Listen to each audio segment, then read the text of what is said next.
So Hi, everyone. I'm going to start the recording. So here we go.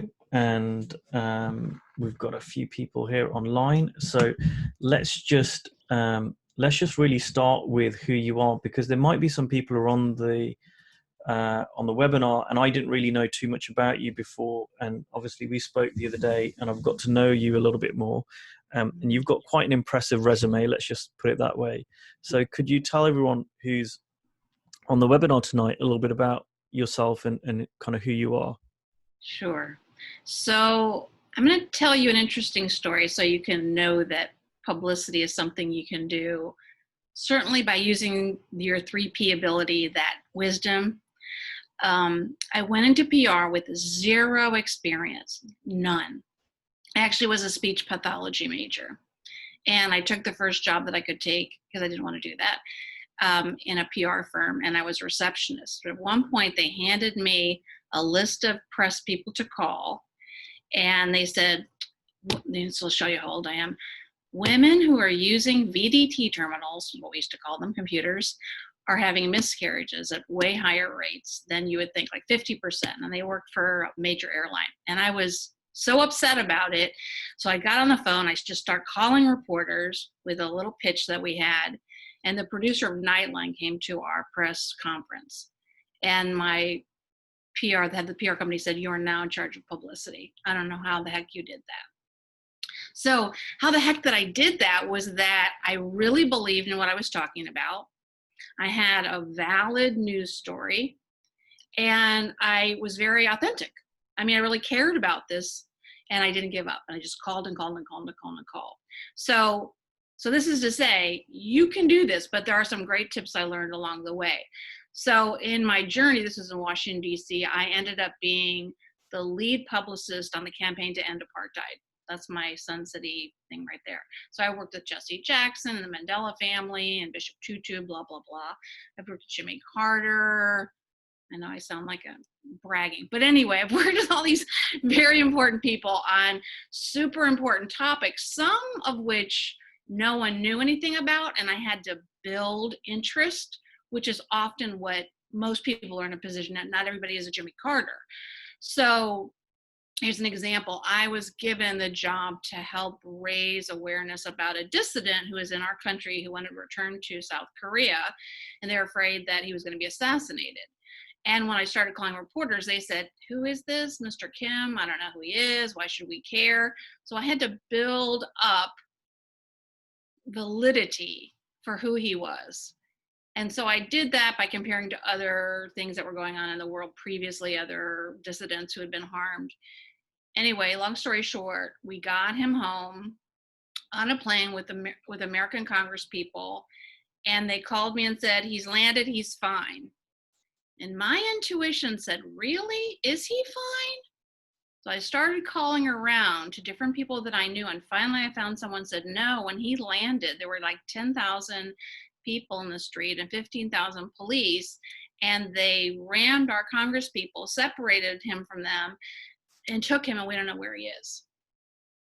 So I said, "Oh, okay." So I picked up the phone, I started calling the Associated Press, Washington Post, Today Show, blah, blah, blah. And it was a top news story. And they took him out of hiding. And that night he was on Ted Koppel, and he had bruises and whatnot, but he said, "I'm fine, I'm fine, I'm fine." This was a man that so believed in what he was doing and bringing the hope of democracy back to his country that he was willing to risk his life, and he was super humble. But it took persistence over time to build awareness about who he was and what he was doing, and to find the right reporters to pay attention. So I'm going to talk about some of the things that I've learned. And if you have a question, send it up in the chat room so I make sure that I have a chance to answer it. I'm happy to answer any questions that you have.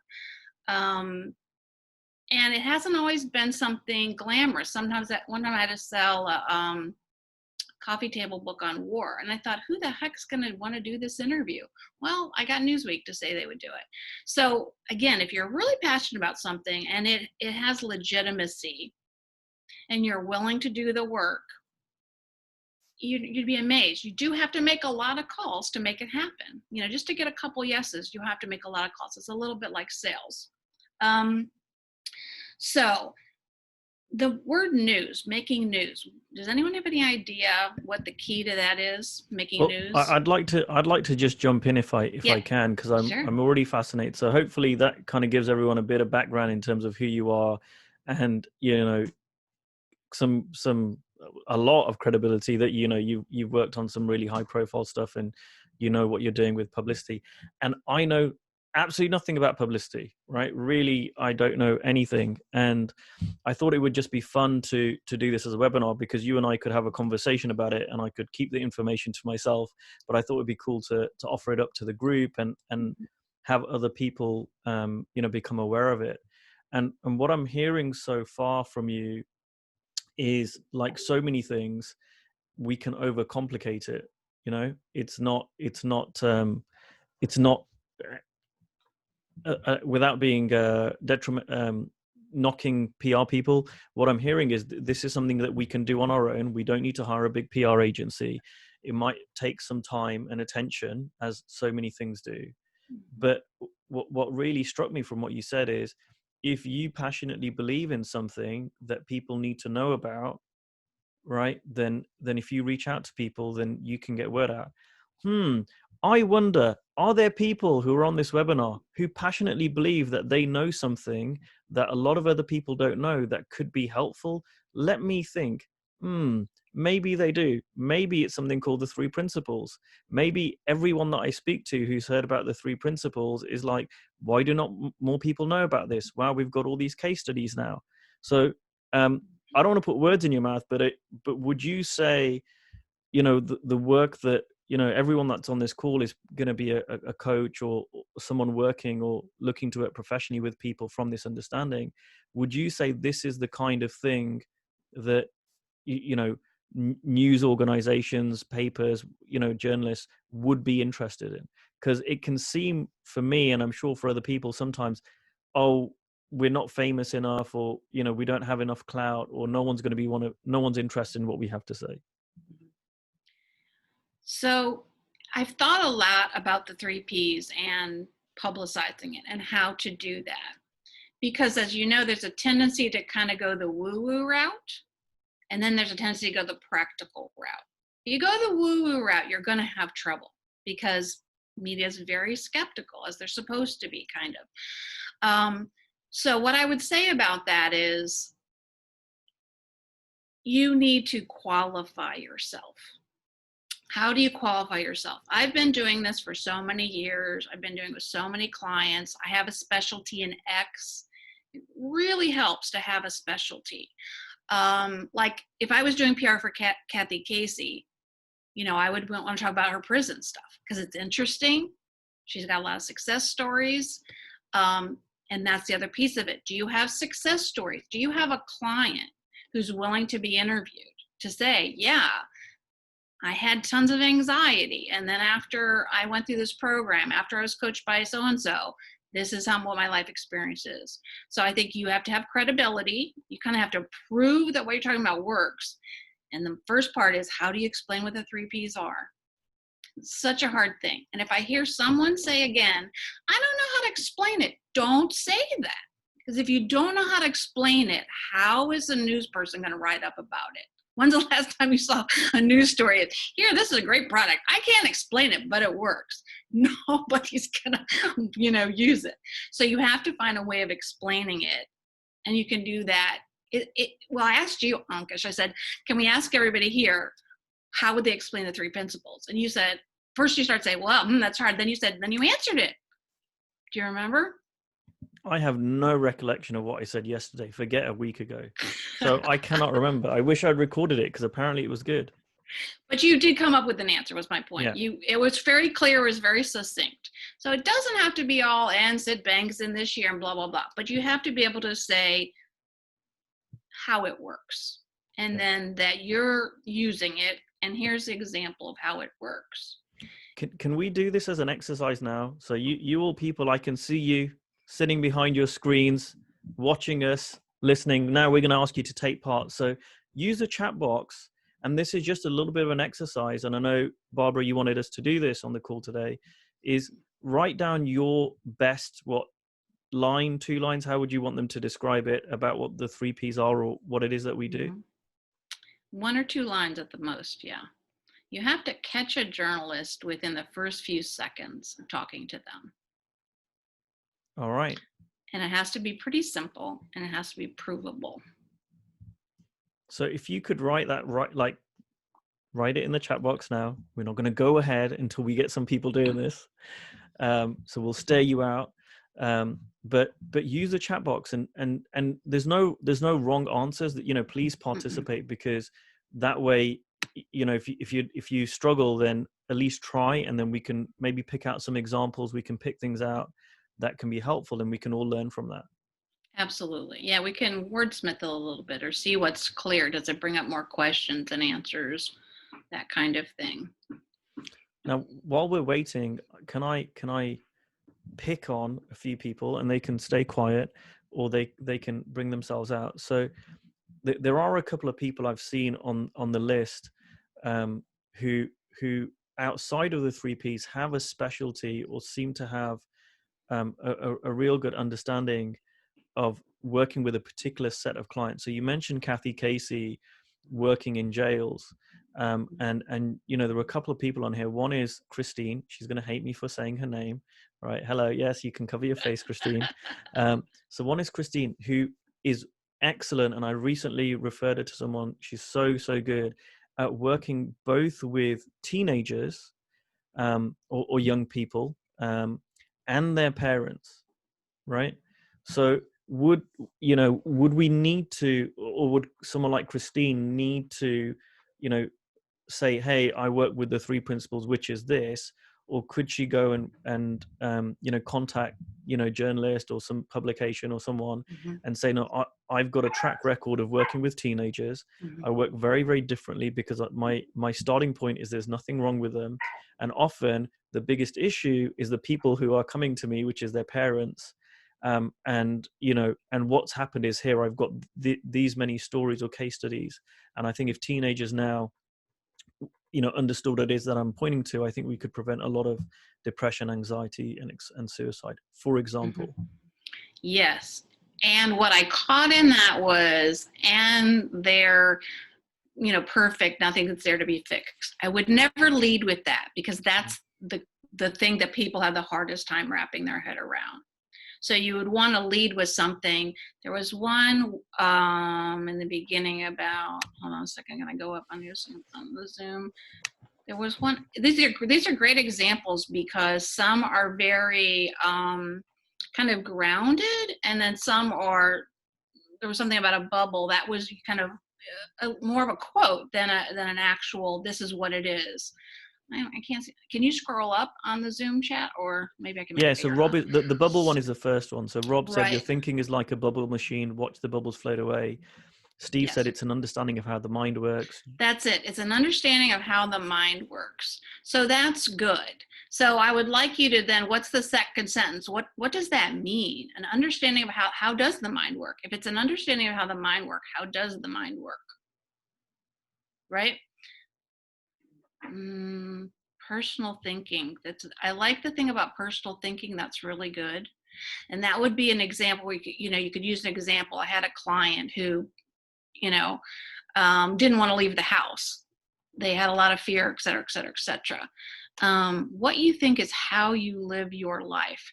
That's harder to wrap your mind around. So I would figure out, how can you simplify that? A different way of looking at and experiencing life that shifts the very world you thought you knew into something that goes further than you ever thought was possible. I think that's beautiful, but I don't know that they would know what that means. So the question is, if you just said that one sentence to somebody, these are great starter sentences, probably for clients. For journalists, they're so fast. It's like, imagine you're speaking to a scientist. That's part of it. It's like a scientist. It's a way of understanding how the mind works, which releases us from mental suffering. That's good. That's good. And again, then how does the mind work? So can anybody give me a sentence on, so how does the, because we keep referring to that, which is exactly what it is, but how does the mind work? What do you think of Christine's? You missed it out that I help teenagers be free of anxiety by teaching them an understanding of the true source of their feelings and to find their own well-being from within. Yeah, that's good. Mm-hmm. Mm-hmm. Yep. So that's a great sentence on what you do. And it doesn't actually say anything about the 3Ps, which is actually fine. You don't actually have to say that. At some point you might want to, but I think that's one of the things that you're going to have to decide. Do you want to explain the 3 principles, or do you just want to explain what you're doing and how it works? Look at you. No, I don't want to do that. Exactly. It is difficult. Just don't say it's difficult to explain, because then you're going to get more questions. But I think if you have case studies and you talk about how the mind works, that will work. Now, let me give you something that's so important, and it's called a hook. So a hook is like, right now the pandemic is going on and Black Lives Matter is going on. So if you were working with someone who is dealing with racism and you help them shift their thinking and their understanding of life, that's a hook. The news people are looking for stories about Black Lives Matter and racism, or they're looking about pandemic. So you could talk about fear. Now, I don't know if any of you are right now working with someone who's dealing with their fear about the pandemic, but that would be an example. So those are hooks. There's other hooks, like I think I mentioned to Ankush. He does a lot of men's groups. There probably is Men's Health Day or Men's Health Month. That's a hook. So journalists are looking for stories to fill certain things. If you're working with relationships, what's the hook holiday? Valentine's Day. Exactly. If you're working with mothers, Mother's Day. Yeah. Exactly. So it's like it's a calendar, really. So you can look at it, and there are the weirdest holidays if you Google it. Anxiety holiday. There's everything. Mental Health Awareness Week. Mental Health Awareness Week. There's all kinds. Yeah. And so for many of you, because you don't have the national recognition, I would start locally. And you have 2 kind of lanes for publicity. One is news, which I talked about. News is in the word new. What's new? You just published a book.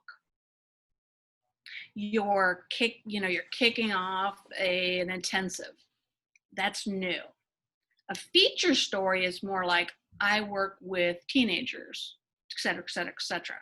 But if you're kicking off a program for teenagers, that's news. The other's feature. Does that make sense to everybody? So they go to different journalists. In a newspaper, there's someone called an assignment editor. They decide if the newspaper is going to write it. And you can call the assignment editor and say, hey, I'm working with young people and their parents. Which journalist should I talk to? Or better yet, you actually read the newspaper and you know that Mary Smith always writes about mental health, or Mary Smith writes about youth. So it's important to kind of know your audience, but you can call an assignment editor and say, hey, I'm working on this. I'll send it to you, or do you want me to contact someone directly? Sometimes they want to look at it and decide, because they assign it. They go, okay, Ankush, you're going to write about this. George, you're going to write about this. Mary, you're going to write about this. Or you call George directly. And then George goes back to the assignment editor and says, can I write about this? I think this is interesting.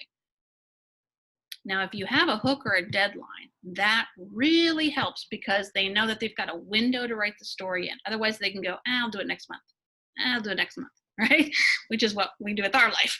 They're just people, just doing their job. They're just writing their stories.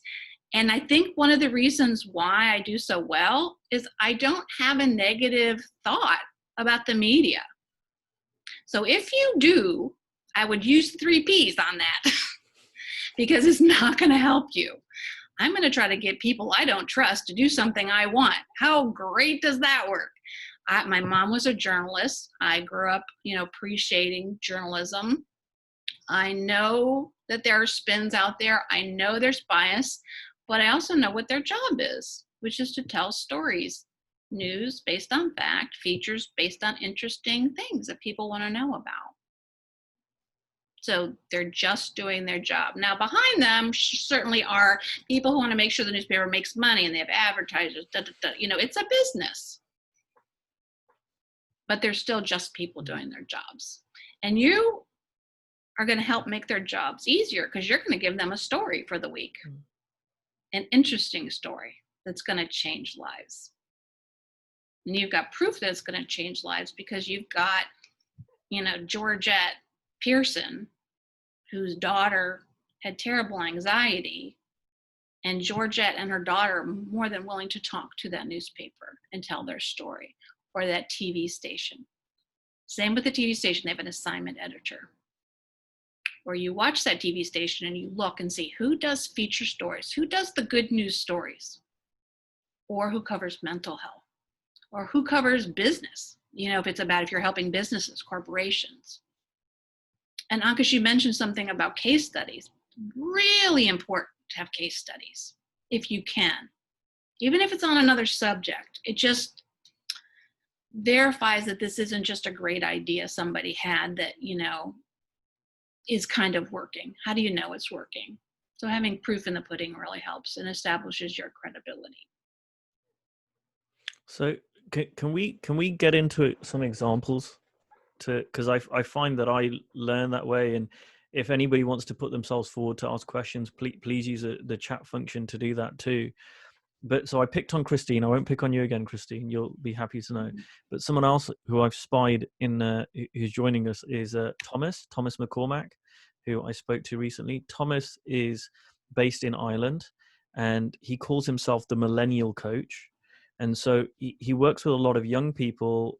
He recently did a talk for young people about, really tapping into finding their vision. So based on what you're telling me, it sounds like, could what he's up to with some case studies be something that's for a feature that someone could feature? And if so, could we break down a little bit about what you might do, like really breaking it down? Is it like literally just contacting the local paper?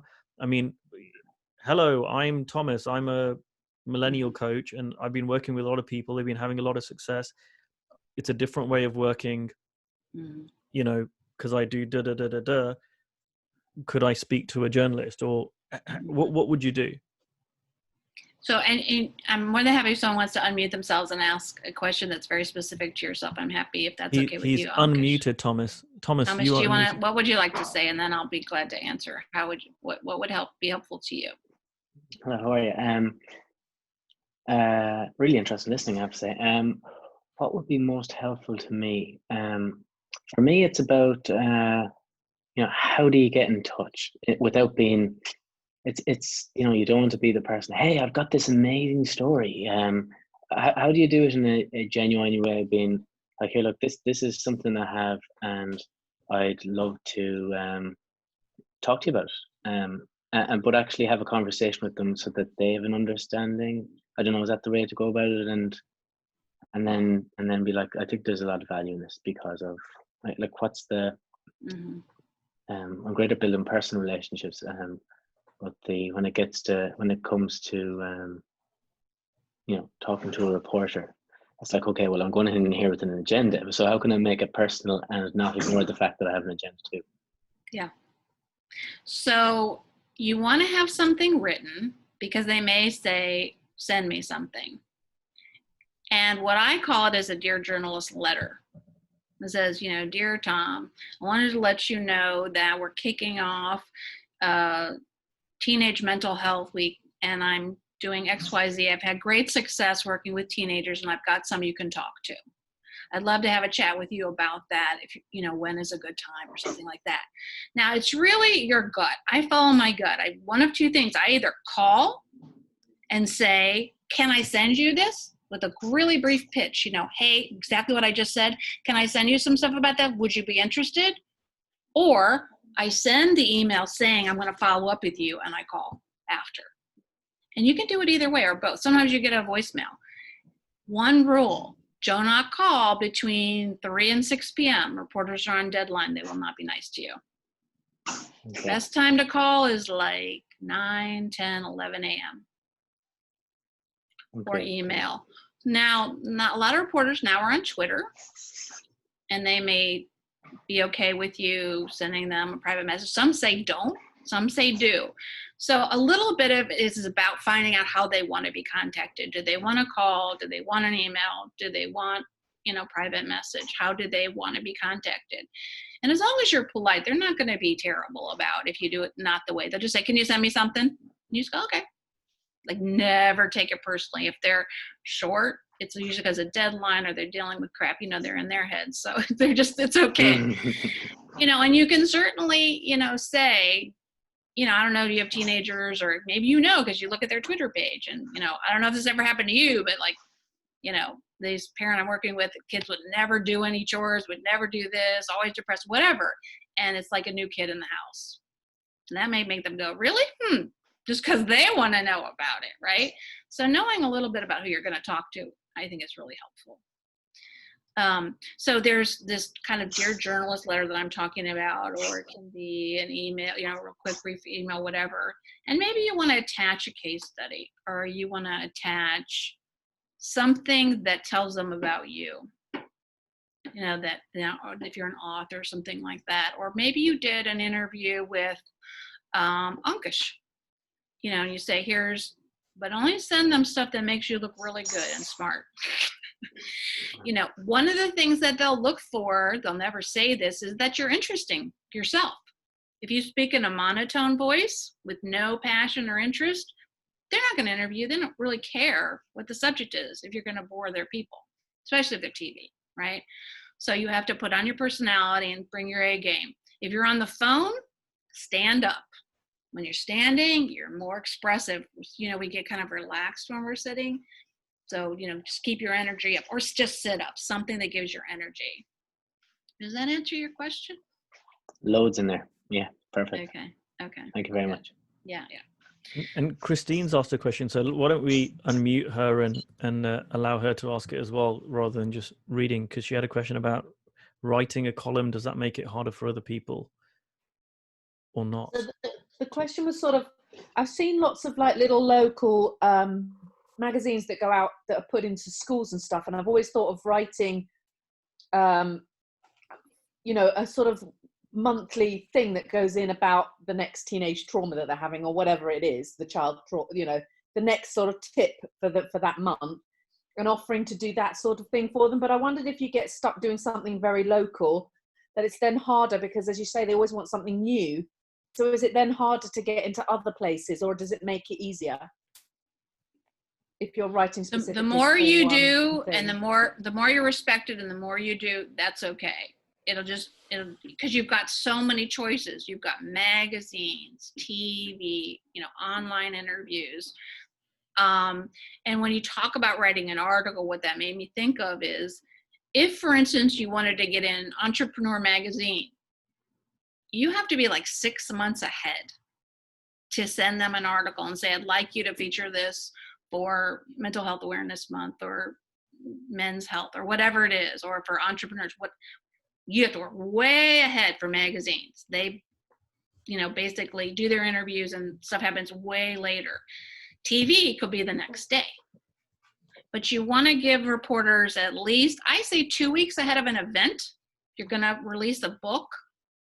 You can give them an advance copy and ask them to embargo it, hold it, don't print anything, so to speak, but give them time to look at it, and then, set up the interview for the day of, a day before, something like that. Or you're kicking off a seminar, you're kicking off a workshop or something like that. So work within a couple weeks advance time. But yeah, anything that establishes your credibility, I say go for it. Okay, great, thanks. Mm-hmm. And I really trust the universe in terms of, maybe you're starting out working with teenagers and you're doing this thing, but it ends up that the teenager's, parent is a news person at some place and goes, wow, I see your newsletters, what I'm saying? So just follow your path, whatever that is, and let it unfold. I believe in this very friendly universe and your wisdom supporting you all along the way. Is that helpful, Christine? Oh, you're muted. Yes, yeah, right. Cool. So how many of you have someone who could speak to your expertise? Can you raise your hand if you have some right now off the top of your, you could call that client and they'd be happy to talk to the media. Okay. Yeah, so if you didn't raise your hand, that's something to develop. And not everyone will, because it could be very personal.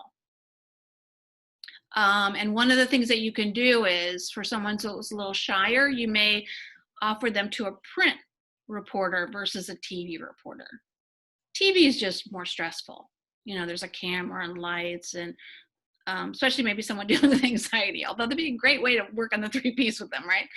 But, so be conscious of their level of comfort.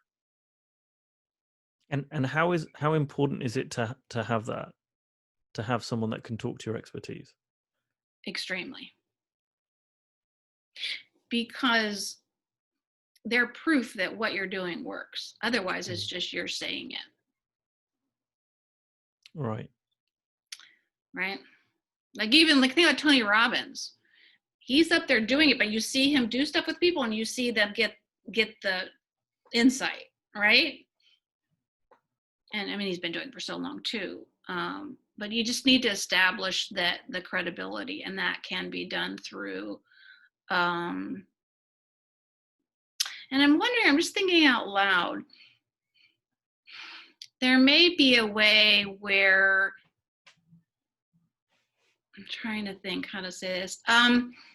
There may be someone who has had experience with the 3Ps on a certain topic that you're working on, but maybe you didn't work with them directly, but you're using the same methodology. You may be able to use a testimonial with their permission that says, this understanding helps me with this. And you say, I'm teaching the same thing.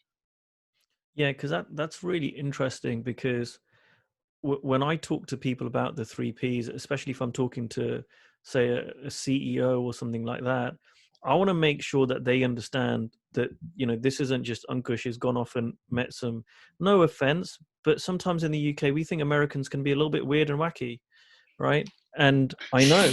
And so I want them to understand that this is, a legitimate way of working with people. So I will give examples from, Aaron Turner, or from George Pransky doing stuff in corporations. I'll pull in all the stories that I've heard from all the different people. So I remember Aaron talking years ago about this has gone into the US military. George Pransky talking about working with BAE Systems. Ken and Robin talking about how they helped a board create 100 million extra profit, from working with this understanding. Yes, they're not my examples, but in a conversation, I will often drop that in to let people know, okay, this understanding is really, really useful across the board. And I say, and this has been done a lot in the US. I'm now trained in this. I'm doing this in the UK. So is that the sort of thing you're talking about in terms of publicity, of saying, hey, and I can, because one thing I know about this community, people are really, really, really supportive. People often ask me, how did you get all these people? How did you interview them? How did you do this? I went, I just asked them, right? So I know if someone contacted me and said, hey, Ankush, I've got an opportunity to get into this TV station or to this whatever, can I talk about the immersions you do? I'm like, yeah, if it's helping raise the profile of the work that we do, I'm very supportive. And I think a lot of people are as well. So is that the sort of thing you're talking about? Absolutely. And they may be willing to join you in an interview if it comes through. Like, you may talk to a journalist and say, I can get, one of the experts who's been doing this 30 years to answer some questions as well. Because sometimes reporters don't want to just talk to you. They may want to talk to a client. They could talk to another practitioner or whatever. And you could certainly say, this has been around 30 years or 40 years. I don't know the years, but, a long time. The other thing I would say is, because it's Sid Banks originated, I think you want to get really clear how you talk about that, because it's just very easy to start sounding like it's a cult, even though we know it's not, and Sid would hate that. Our language is really important, and even our tonality when we speak of it.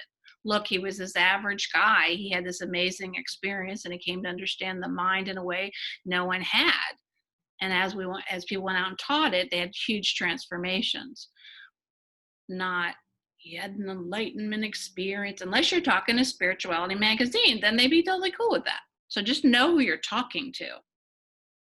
Yeah, I think this is really, everything you're talking about is in my mind really common sense, because this is the same thing as if you were talking to a potential client, anyone who didn't really know anything about the 3Ps. Certainly to me, it's about meeting people where they're at, right? So and I kind of think about this. So my aunt, who's now really into 3P, some people might know her, when she was very spiritual. So when I had an opportunity to talk about this with her many years ago when I was learning it, I gave her a copy of The Enlightened Gardener because it was very spiritual and it absolutely hit the mark.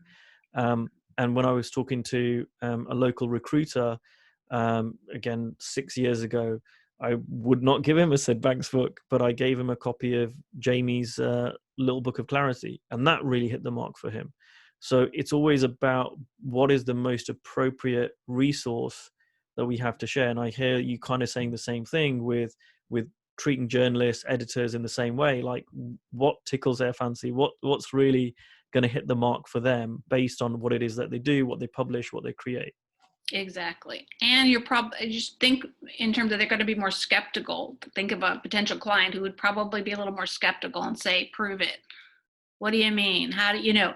That's their job, to ask a lot of questions. And be ready to answer all those questions, even write them out for yourself. Like, if you could write an article that you would want to be written on you, write it. What does it look like? What does it say? Because that's what you want to generate. So, but I had a very famous actor once, Richard Gere, so cute.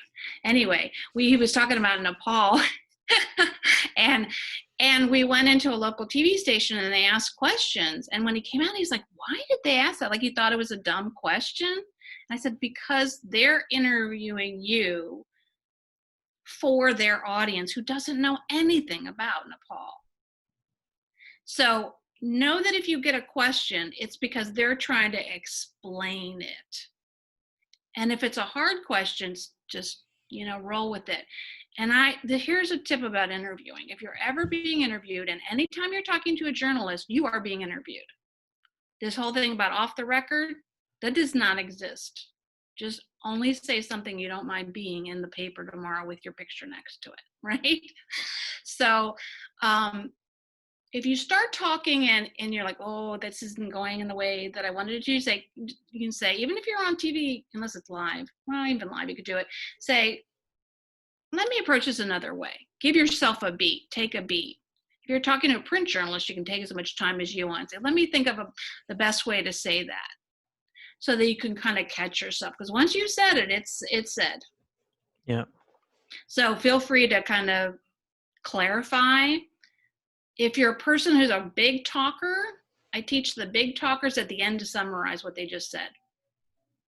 Because if you've ever seen a TV interview, it's not 20 minutes long. It's like 2 minutes. Yeah. So you tell your whole story at the end, and you say what the 2-sentence or 1-sentence summary is, because that may be the only thing they use. But the explanation was needed to get them to a place of understanding that last sentence. And they're really not there to set you up. I mean, for the most part. And how, you say you don't take things personally, and when you and I were talking last week, you were talking as well. It's not like you contact one person and you'll, oh yeah, we'll write you up. Rule of thumb, and I know it will be different for different people, but if someone wanted to get into, let's just keep it easy. Let's say everyone who's on here wanted now to reach out to the local paper or local papers. I mean, what's the kind of success rate you'd get in terms of reaching out to people, or you reasonably expect? Well, let me put it in my context. If someone hires me to do PR, I'm going to call or email 100 people and hope that 2 people say yes. It's tough. All right. But that one yes could be the local reporter. There's also been times when it's been so timely and people have been so good. I did a local event where we were raising money to put air conditioning units into low-income housing when it was like 100 degrees in Maryland. And I actually helped raise the money for it. But anyway, I'd say 9 out of 10 people said yes. We were on all the local TV, the local radio, the local papers, because it was a great story, community story. Everyone could understand it. We had great spokespeople. So when you have those things lined up, you're making a reporter's job easy. Which is what they want. Yeah. Yeah.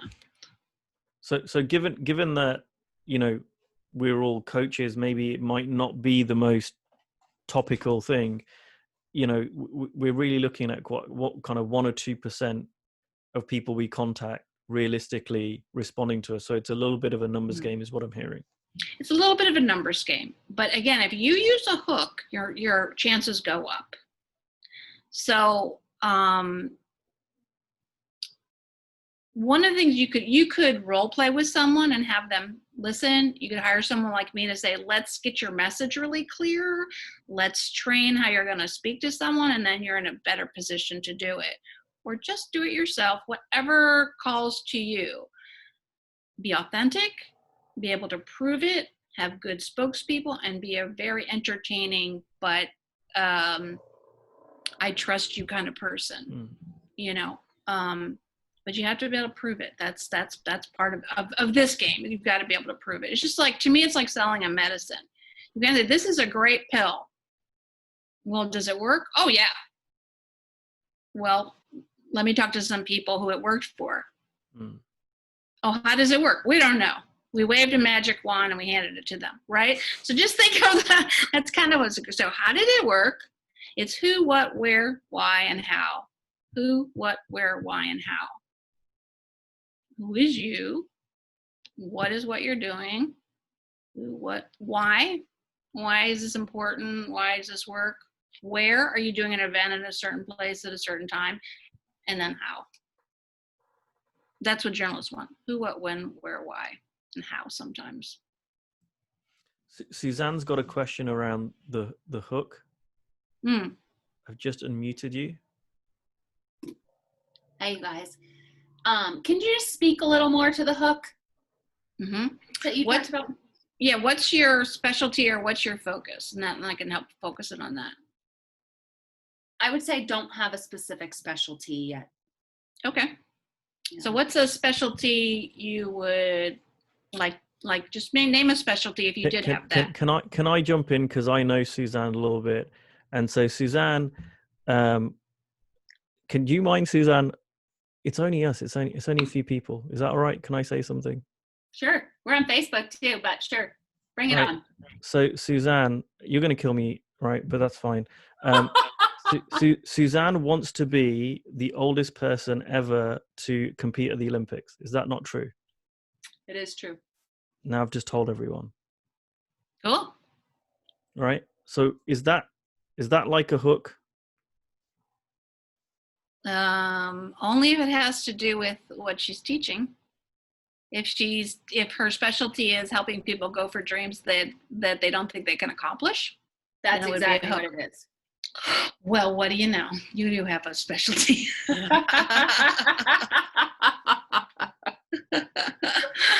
Well, it's kind of a little conversation we'll do, right? So then you're going to say, okay, what does that connect to? So I'm trying to think. Independence Day is not doesn't really work. So you just have to think about, it might be something like International Women's Day, if you're talking about women going for their dreams.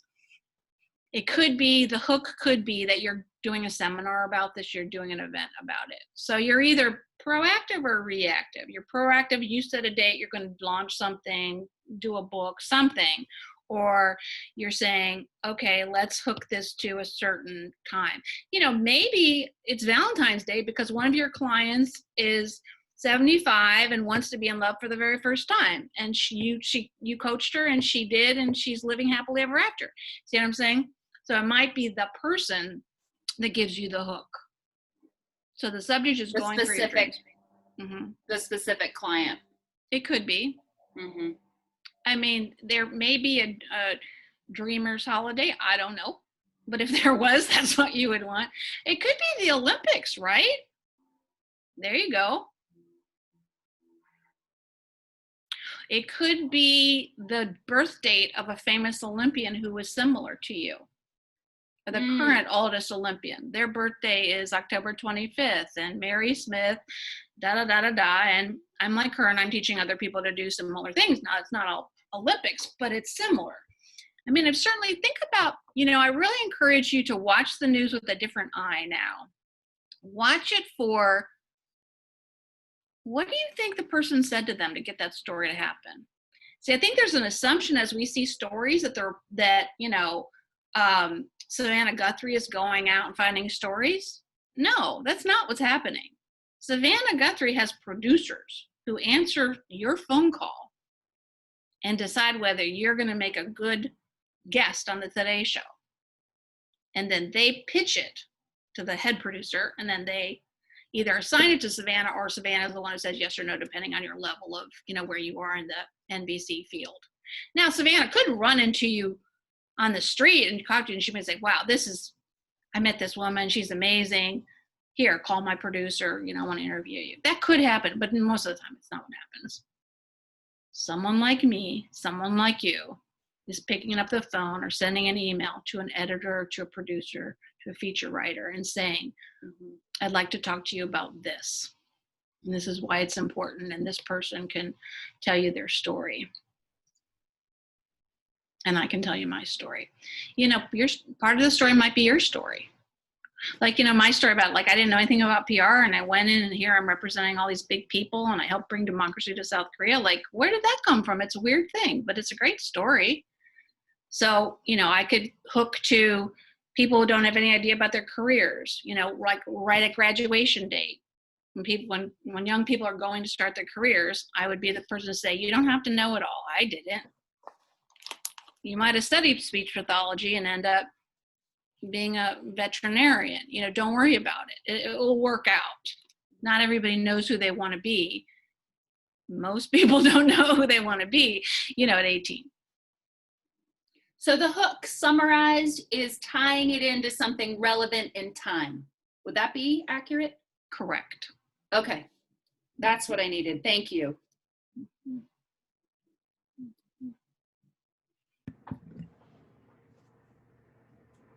Yeah. Anybody else a question coming up? I'm happy to go to whatever. Yeah, I'm really hearing that there's so many different things you could hook into if you keep your eyes open. So like you say, we've got kind of Black Lives Matter and racism and things in there, but we've got Corona, we've got fear around that, we've got economy stuff going on around businesses, how a small business is going to cope right now. We've got I've seen things online about people are struggling to sleep. I've seen stuff around fitness. Are we all getting less or more fit? I've seen the way that people are changing how they work, and our company's going to be more working from home. How people do that. So yeah, there's a lot of things there. Birdie's jumped in with a question about any advice on doing a radio interview. So Birdie, have you got a radio interview? Are you looking to get on radio? No, I've done one. And I prepared a lot, and she gave me questions, but I wasn't sure until the very day when I went on air whether I had to give a talk and then she asked questions, or whether I was just answering the questions. And there were two speakers, and I was the second speaker. But what happened, he took more time than he should have done, which meant that my interview was cut short, but it was also lots of jingles as well. So I start answering a question, then the jingle would come, and then she'd ask me another question, we'd have another jingle, and I wasn't sure how well I did. And at the end, the producer was there as well, and she said, you did brilliantly, we love it. And I thought, oh, okay, because I wasn't sure how I did, with all of that going on. And so, yeah, but they recorded it and it's out on air, so, yeah. Well, if they said you did brilliant, I think you did brilliant. I think it's important to be able to answer, write down a couple of tough questions, like a question like, this sounds like a cult. Yeah. Like, how would you answer a direct, difficult question? What makes you an expert on fill in the blank. They don't usually ask that, but they could, and you just want to be ready. Either that or just know your wisdom's going to come up with the answer, right? We all have figured that out. But if we're in the stress mode, we might not pull to our wisdom. Yeah. So do what you need to do to make sure you're really tapped into your wisdom at the time and being fully present. Now, Ankush talked about, you talked about someone, I won't say it, you can say it if you want to, who pitched their book like every 2 minutes. Do not do that. Or your seminar or whatever. You may say it once, you may say it twice, beginning and end, but a lot of times actually the other person will say it. You can say it once, but don't oversell. Because this is what's called unearned media. Publicity is unearned media. The other is paid media. You pay someone to put an ad to sell something. If you want to sell something, they're going to say, well, call up my salespeople. They'll give you ad space, even on the radio. So you can't sound like an ad. Even though everybody's kind of selling stuff, you just can't sound like one. Yeah. Thank you. Yeah. I think it's good always to listen to the show that is interviewing you before, so you can kind of see the style. Some people are very playful. Some people are very serious. Like you said, do they take questions? Is it live or taped? I think that's really good to know because it's just different.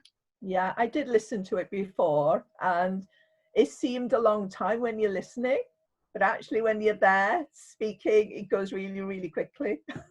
Yes. So I think that was a bit that really, not confused. I mean, I was quite confident. I was quite calm, actually. And I came across quite calm, which I was quite surprised. But yeah. So I'm glad you mentioned the calm thing, because I think we have to be a little careful, this whole kind of Zen 3P thing. Keep your energy up even though you're Zen. Because otherwise it's too monotonous. There's no energy. You've listened to different speakers that are popular in this group, and think about the ones that you kind of lean into, and the ones that they put you in a great meditative state, but it doesn't make for good, radio or TV really. No. So we want to be interesting. Yeah, and the lady was quite bubbly as well, so she springs you up anyway, so yeah. What happened was I put a story on LinkedIn and she picked me up from there. She messaged me and she asked me to come on her radio show. So. Perfect. That's great. And you can write an article for a magazine or something, and they may say, well, I'm not going to print it, but I'd like to interview you. So there's different ways to be in publications. And I would say if you haven't done interviews before, try to be interviewed by maybe a blogger first, get your feet wet, or do a podcast interview so that you kind of get used to the rhythm. I wouldn't start off with the New York Times. It would be jarring. But if any of you get a call from the New York Times, take it, do it, go for it. But if you're wanting to practice, give yourself whatever you need to feel comfortable.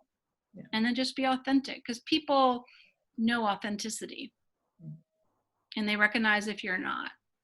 Then it doesn't matter if you're saying the best things in the world. If you're not authentic, they kind of tune out, or they get the skeptical. It's just talking to people. That's all it is. Yeah, I had a 2-hour interview with her before, about a couple of weeks previously. So we got to know each other quite well, actually. So she knew me quite well. She liked lots of the stories. She wanted to know all the stories, and so that was what it was all about, really: personal development and stories and results. Yeah, that's a good point, because some producers will interview a lot to find out more about you, and a print journalist will say, send me everything in writing, and then they'll just talk to you and they'll take pieces of what you say. So it's a little bit of a different world. But if you're getting ready to be on a half-hour show, they need to know you can talk for half an hour. But a print reporter just needs to know you have enough facts. Right. Thank you. Yeah, sure. Do we have any more questions? If not, I'm going to ask something else. Do you have any advice on how to maximize your publicity for your business? Because one of the things that I kind of heard from my coach, Steve Chandler, was he had a client who'd been on Oprah twice. And and so kind of really, really visible, lots and lots of publicity. This person had best-selling books and was really struggling to get clients, right? And so kind of I want to mention that at least at some point on this webinar, that I've seen that publicity doesn't always lead.